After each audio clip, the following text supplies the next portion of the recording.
কতবার চেষ্টা করেছো যে পারবে না বলে আত্মবিশ্বাসের 12টা বাজিয়ে মুখ লুকিয়ে ঘরের কোণে পড়ে আছো?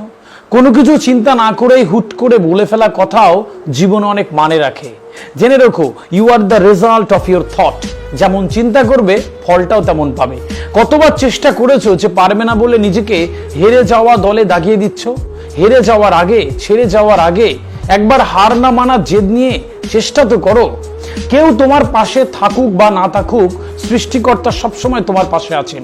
তাই আজ থেকে নতুন করে জীবন যুদ্ধে ঝাঁপিয়ে পড়ার প্রস্তুতি নাও। বিশ্বাস করো, সফল তুমি হবেই। জেনে রেখো, সফলতা কোনো গিফট নয় যে অন্য কেউ এসে তোমায় দিয়ে যাবে। এটা তোমার চেষ্টা, শ্রম, সাধনা দিয়ে অর্জন করতে হবে। একজন সফল মানুষের ব্যর্থতার গল্প শুনে দেখো কোনোদিন। তারাও কিভাবে প্রতিদিন ব্যর্থ হয়েছেন, তারপরও প্রত্যেকটা নতুন সকালে নতুন উদ্যমে শুরু করেছেন। হেরে গিয়েছেন, দুমড়ে মুচড়ে গিয়েছেন, কিন্তু কখনো চিন্তাই করেনি আমি পারবো না। তাদের প্রচেষ্টা, সাধনা তাদেরকে সবার থেকে আলাদা করে দেয় অন্যদের থেকে। একটা সময় তারা উদাহরণ হয়ে যায়। আমরা হাঁ করে তাকিয়ে থাকি তাদের দিকে আর ভাবি, আহা, তাদের জীবন কত স্বপ্নের মতো। দেখো, সফলতা পেতে চেষ্টার কোনো বিকল্প নেই। সফলতার একটাই পথ, প্রতিদিন চেষ্টা করে যাওয়া। সৈনিকের মতো দৃষ্টি নিয়ে এগিয়ে যেতে হবে প্রতি মুহূর্তে।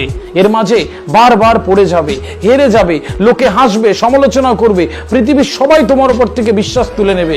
কিন্তু জেনে রেখো, তুমি নিজেকে বিশ্বাস করলে আর সফলতাকে বাকির চোখ করে প্রতিদিন চেষ্টা করে গেলে বাকি পৃথিবীর কাউকে লাগবে না তোমার গন্তব্যে পৌঁছাতে।